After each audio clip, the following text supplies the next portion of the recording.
Que l'un des rares endroits au monde où les passionnés de fonds marins peuvent plonger aux côtés du requin bulldog. Souvent victime de sa réputation de prédateur, ce squale n'est pourtant pas l'animal sanguinaire que l'on croit. Reportage dans Le Monde du Silence, David Bordier et Pascal Marcelin. Dans la péninsule du Yucatan, en pleine mer des Caraïbes, même les aigles admirent le lever du jour.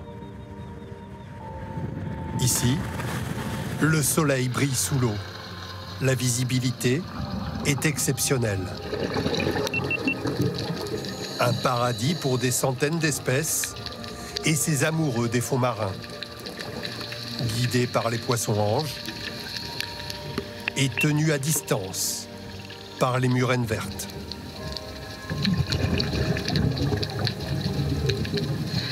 Sur ces fonds blancs, les raies se confondent avec le sable, jouent à cache-cache avec l'homme.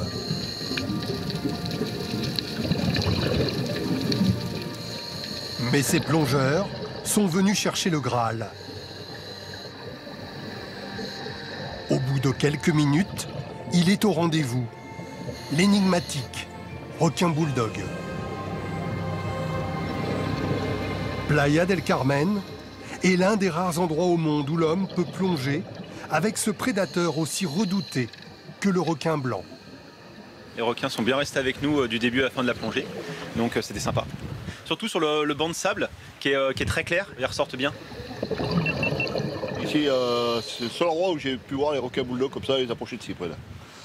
Voilà, c'est vraiment une plongée à faire et je pense que ça mérite des tours de faire un petit crochet par le Mexique.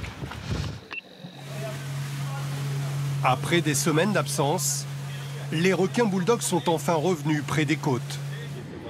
Stéphane et sa femme Karine y possèdent un club de plongée depuis 10 ans. Il n'y a pas trop de courant, c'est bon. Une vie dont ils rêvaient, proche de la nature et surtout des requins. Pendant la saison d'hiver, quand la température de l'eau baisse, les requins commencent à remonter et on peut les voir sur les sites de plongée dès 20 mètres de profondeur. Ces requins bulldogs sont de la même espèce que s'observait à La Réunion où des attaques mortelles ont lieu. Pourtant ici, à Playa, au Mexique, ces femelles mesurant 2,50 m de long semblent inoffensives, même toutes proches. À La Réunion, parfois il y a des surfeurs, l'eau est trouble, il y a une mauvaise visibilité. Parfois, effectivement, le requin peut faire une morsure. Nous, humains, quand on veut tester quelque chose, qu'est-ce qu'on fait? On le touche. Le requin, quand lui veut tester quelque chose, qu'est-ce qu'il fait? Il mord. La clarté de l'eau peut être un atout pour faciliter la cohabitation entre l'homme et le requin. Pour limiter les risques, Stéphane donne aux plongeurs des consignes strictes. Tous doivent porter une combinaison sombre pour éviter d'attirer l'attention du requin.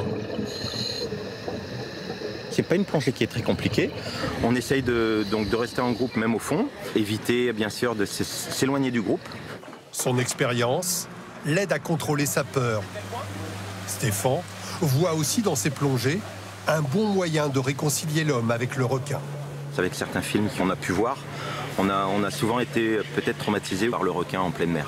En fait, on se rend compte que c'est un animal comme un autre, c'est très calme sous l'eau, il n'y a pas d'agressivité. On est en parfaite communion avec eux. Souvent, on a envie qu'une d'une chose, c'est de rester au fond pour pouvoir profiter du spectacle. Au Mexique, les eaux des Caraïbes vont continuer d'attirer les plongeurs du monde entier.